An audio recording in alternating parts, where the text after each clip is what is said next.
This is a true story, verified through Maricopa County Superior Court case records. My name is Alex Chun.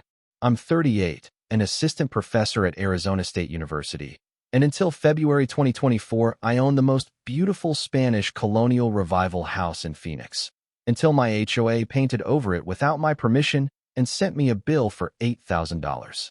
Let me start at the beginning. I bought the house in January 2018 for $200,000. It was built in 1926 by Manuel Cordova, a Phoenix architect who studied under Bertram Goodhue. The house had the classic elements: thick stucco walls, a red tile roof, hand-carved wood corbels, wrought iron window grills, and a small courtyard with a fountain. But what made it truly special was the exterior finish. Cordova had used an authentic lime wash technique, slaked lime mixed with natural pigments, applied in thin coats, creating a luminous, breathable surface that aged beautifully. By 2018, most of that lime wash had been painted over with cheap latex. The house looked dull and lifeless. I decided to restore it. My parents emigrated from Taiwan in 1982 with almost nothing. My father worked 2 jobs, my mother cleaned houses. They saved every penny so I could go to college. When I got my doctorate and my first teaching job at ASU, I wanted to create something permanent, something that honored their sacrifice. This house became that project. I started in March 2018. I received a $20,000 signing bonus from ASU and I applied for a National Trust for Historic Preservation grant. In June 2018, the trust awarded me $45,000 for the restoration, which was one of the largest grants they'd given to a private homeowner in Arizona that year. I added $50,000 from my own savings and a small home equity loan. Over the next 7 years, I spent another $20,000 on research, materials, and labor. Total investment, $135,000. I hired Giuseppe Messina, a master plasterer from Florence, Italy, who'd worked on restorations at the Getty Villa. Giuseppe was 72, semi-retired, but he agreed to take on the project because he loved Cordova's work. We started by removing 6 layers of latex paint using steam and hand scrapers to avoid damaging the original stucco.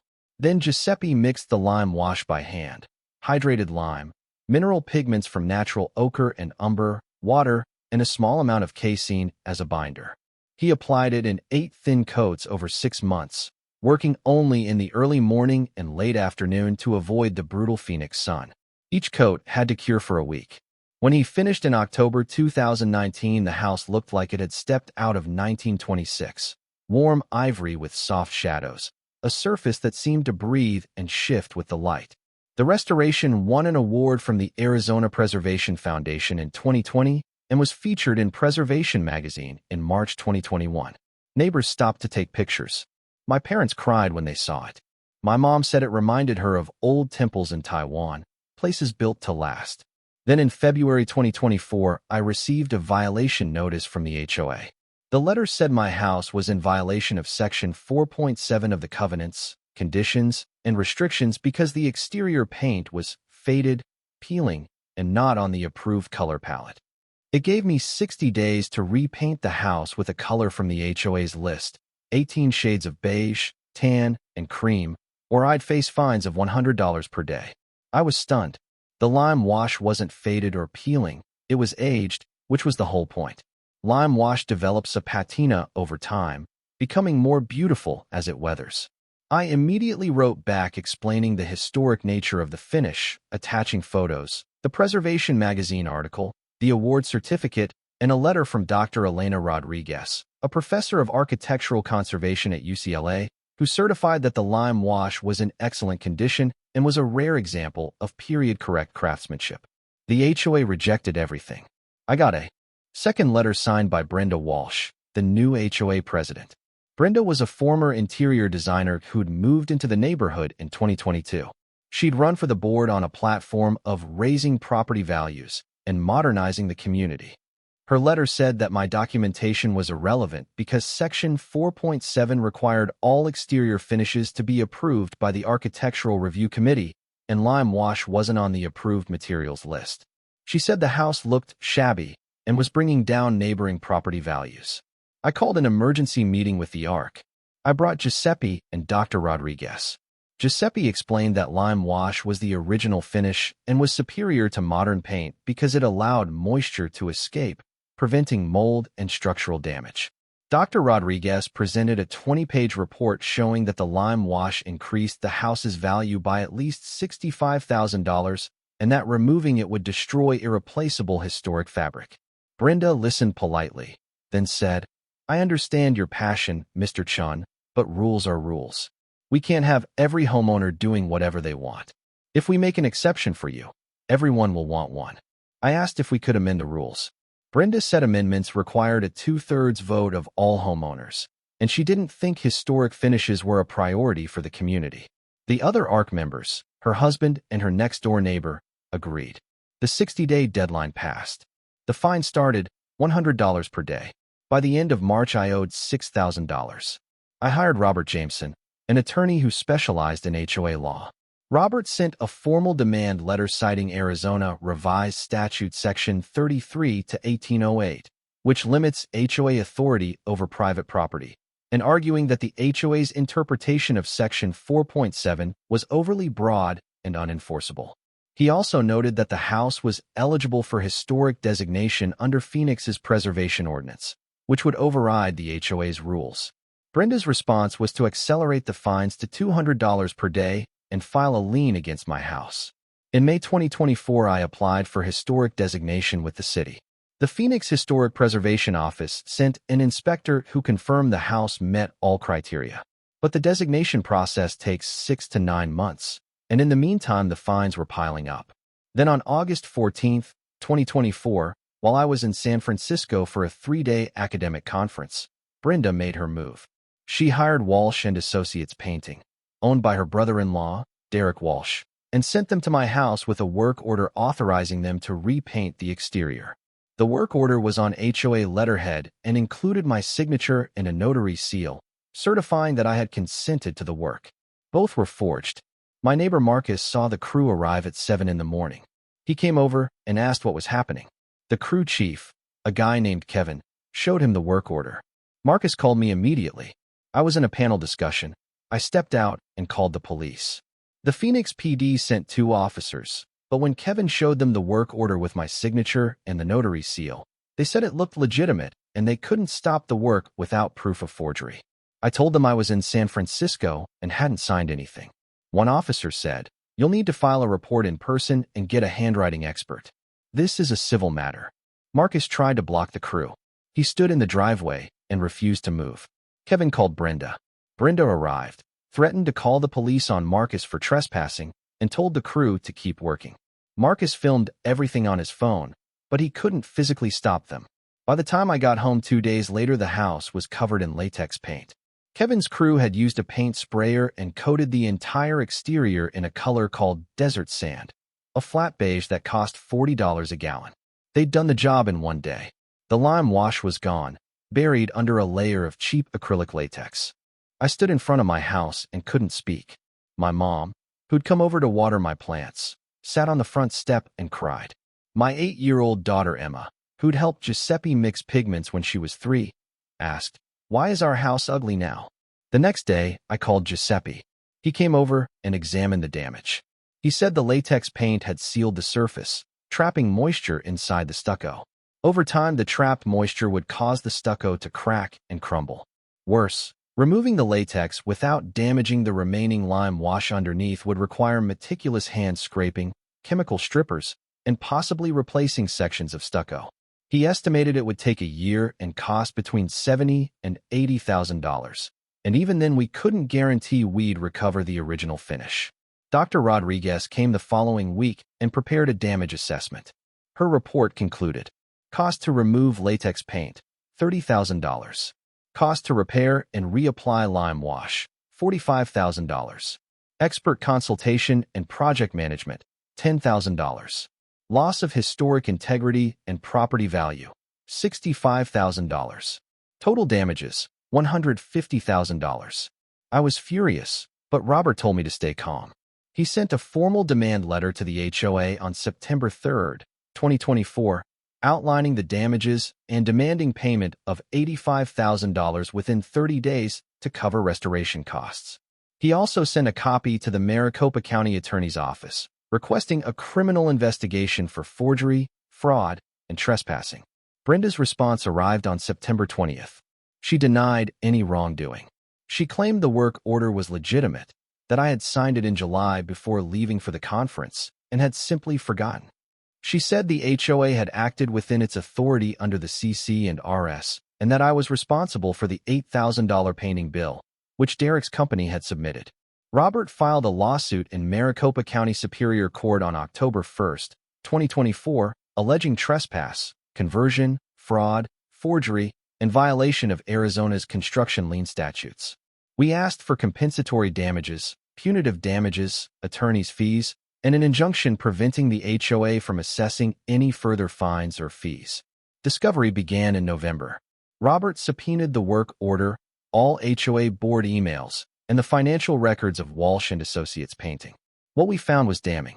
The work order had been created by Brenda herself on July 29, 2024. She'd scanned my signature from an old HOA form I'd signed in 2019, copied and pasted it onto the work order using Photoshop, then used a free online notary seal generator to create a fake seal bearing the name of an actual Arizona notary, Linda Martinez, who worked at a UPS store in Scottsdale. Linda had no record of ever notarizing a document for me. When we showed her the work order, she confirmed the seal was a forgery and reported it to the Arizona Secretary of State's office. Even more damning, we found a chain of emails between Brenda and her brother-in-law Derek. On July 25th, Brenda wrote, "I'm tired of waiting for Chun to cave. Let's just do the work while he's out of town. I'll handle the paperwork." Derek replied, "Are you sure? What if he calls the cops?" Brenda responded, "The cops won't do anything without proof, and by the time he gets proof, the job will be done. Once it's painted, he'll have to accept it or spend a fortune in court." Robert also found that Brenda had a financial motive. Derek's company had submitted bids for 3 other HOA projects: parking lot resurfacing, clubhouse repainting, and pool deck repair, totaling over $200,000. Emails showed Brenda had promised Derek the contracts in exchange for doing my house as a favor. We had our case, but the fight was far from over. In January 2025, the HOA filed a motion to dismiss, arguing that they had acted within their authority under the CC and RS, and that any disputes should be resolved through binding arbitration as specified in the HOA's bylaws. Judge Patricia Chun, a veteran of property rights cases, denied the motion.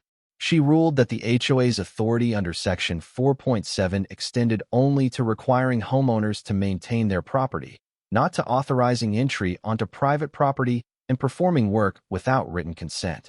She also found that the forgery allegations, if proven, constituted criminal conduct that voided any arbitration clause. The case went to trial in March 2025. The HOA hired a large law firm from Scottsdale that specialized in defending HOAs. Their strategy was to paint me as a wealthy academic who cared more about an old house than about his neighbors.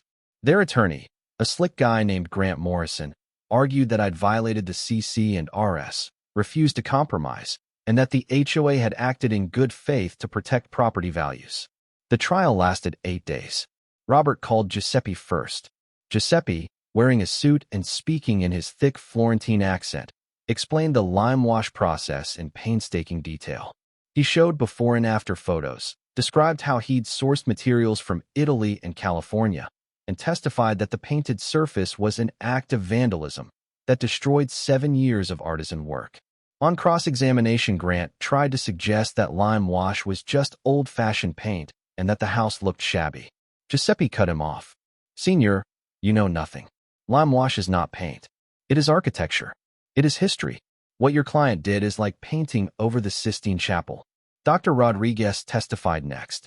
She walked the jury through her damage assessment, citing comparable restoration projects at Spanish missions in California and New Mexico.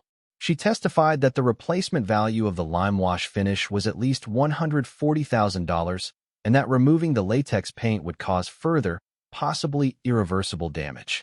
Then Grant brought in the HOA's defense expert, a paint contractor named Bob Fletcher who'd worked in Phoenix for 30 years. Bob testified that the house had simply needed a fresh coat of paint, that lime wash was impractical in Arizona's climate, and that the latex paint had actually improved the house by sealing cracks and preventing water intrusion. Robert destroyed him on cross-examination. He showed Bob photos of the house before the painting, pointed out that there were no cracks, no water damage, and no evidence of deterioration. Then Robert asked, "Mr. Fletcher, have you ever applied lime wash?" Bob admitted he hadn't. "Have you ever removed lime wash?" "No." "Have you ever restored a historic building?" "No." Robert sat down. The jury also saw Marcus's video. It showed Kevin's crew setting up, Marcus confronting them, Brenda arriving and threatening him, and Kevin spraying paint over the lime wash. The video was damning. It was clear the HOA knew I hadn't authorized the work and proceeded anyway. Robert then called Linda Martinez, the notary whose seal had been forged. Linda testified that she'd never notarized any document for me, had never met me, and that the seal on the work order was a digital fake. She'd reported the forgery to the Secretary of State, and a criminal investigation was underway. Finally, I testified. I explained why I'd bought the house, what it meant to my family, and how the restoration had been a 7-year labor of love. I talked about my parents, about Giuseppe, about the day I came home and saw my house covered in beige paint. I tried to stay calm, but when Robert asked me how I felt when I saw the damage, I broke down. It felt like someone had erased my history. Everything I'd built, everything I'd saved for, was just gone. The defense tried to discredit me. Grant asked if I'd ever sought HOA approval for the lime wash restoration. I said no. The work had been done in 2018 and 2019, before Brenda became president, and the old board had never objected.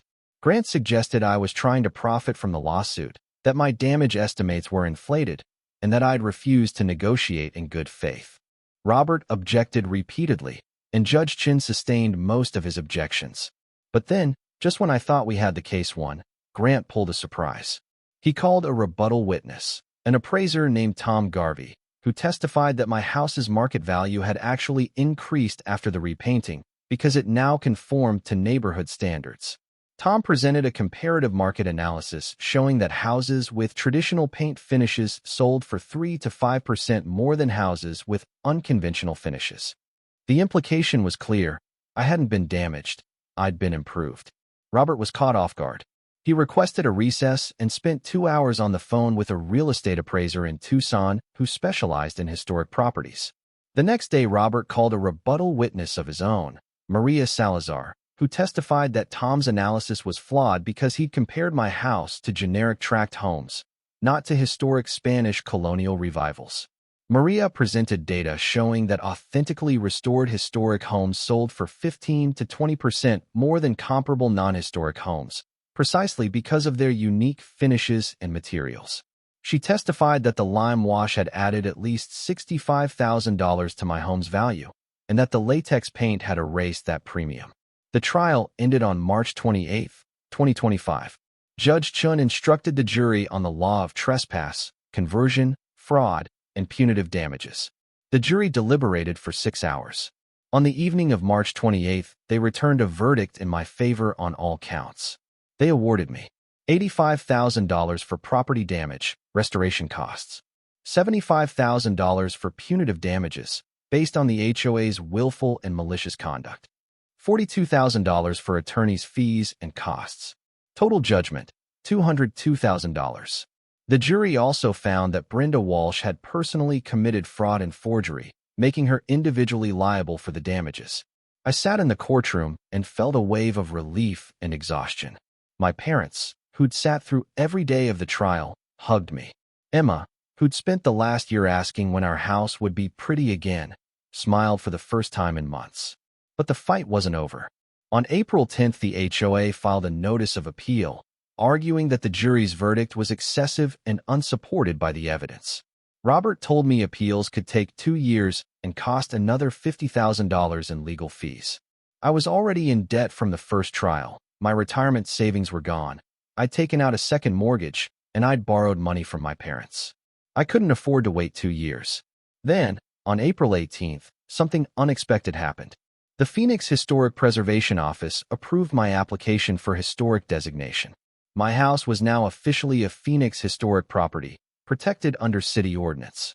That meant the HOA's CC and RS could no longer require me to paint the house with approved colors, and any future alterations required city approval.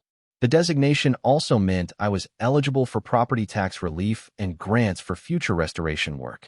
Robert used the designation to pressure the HOA. He filed a motion to enforce the judgment immediately, noting that the HOA had no legal basis for continuing to challenge my right to the lime wash finish. He also pointed out that if the HOA continued the appeal, he'd seek additional sanctions and attorney's fees. On May 2nd, the HOA's insurance company, which had initially denied coverage, reversed course. The insurance adjuster reviewed the trial record and concluded that Brenda's conduct had been so egregious that it exposed the company to bad faith liability if they didn't settle. The insurer agreed to pay $140,000. The HOA board, facing personal liability for the remaining $62,000, voted to levy a special assessment of $400 per household to cover the shortfall. Homeowners were furious. An emergency meeting was called. Over 200 residents showed up, many of them chanting "Recall Brenda." After a 4-hour meeting that devolved into shouting matches, the board voted unanimously to settle the case and recall Brenda. On May 15, 2025, Brenda submitted her resignation. 2 weeks later, she and her husband listed their house for sale and moved to Scottsdale.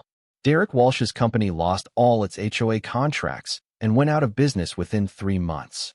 The Maricopa County Attorney's Office charged Brenda with 1 count of forgery, a Class 4 felony, and 1 count of criminal trespass, a Class 6 felony. In August 2025, she pleaded guilty to a reduced charge of misdemeanor forgery. She was sentenced to 1 year of probation, 200 hours of community service, and ordered to pay restitution of $15,000 to cover my initial legal fees. She also lost her real estate license and her interior design certification. In June 2025, I began the restoration. Giuseppe came out of retirement one last time. We spent 10 months carefully removing the latex paint using a combination of chemical strippers, steam, and hand scraping. In some areas, we were able to save the original lime wash. In others, we had to replace the stucco and start over. Giuseppe trained 2 younger apprentices, both ASU students, who helped with the work. By April 2026, the house was finished. It wasn't quite the same. Some of the original patina was gone forever, but it was beautiful again, luminous and alive. The restoration cost $137,000. The settlement covered most of it, and the city provided a $12,000 grant under the new Historic Preservation Fund. My parents insisted on contributing $10,000, saying it was their way of honoring Giuseppe and the memory of the first restoration. Today, my house stands as a testament to what happens when you fight back against overreach and abuse of power. The Phoenix City Council passed a new ordinance in November 2025 requiring all HOAs in historic districts to exempt designated properties from architectural restrictions. 3 other homeowners in my neighborhood have since applied for historic designation. The HOA revised its CC and RS to prohibit board members from contracting with family members and to require independent oversight of all architectural decisions. Last month, Giuseppe passed away in his sleep. He was 78. At his memorial service in Florence, his family displayed photos of his work around the world. Among them was a photo of my house, taken in October 2019, glowing in the afternoon sun. His daughter told me Giuseppe considered the house one of his finest achievements, not because of the craftsmanship, but because it represented the resilience of history in the face of indifference. My daughter Emma is now 11. She wants to be an architect. She says she's going to design houses that can't be painted over, that last forever. I tell her that nothing lasts forever, but some things are worth fighting for. That's the lesson of the house, the lesson Giuseppe taught me, and the lesson I hope she carries forward. The house still stands, a small piece of 1926 in the middle of Phoenix. People stop to take pictures. My neighbors, most of whom supported me during the trial, say it makes the whole street more beautiful. And every time I come home and see the warm ivory walls glowing in the desert sun, I remember my parents' journey, Giuseppe's hands mixing lime and pigment, and the moment I stood in front of a jury and said, "This is my history. You can't erase it." Justice, I learned, isn't about money. It's about standing up when someone tries to destroy what you've built and refusing to let them win. The HOA painted over my house without permission, but in the end, they didn't take anything from me that I couldn't get back. And that, I think, is a victory worth sharing.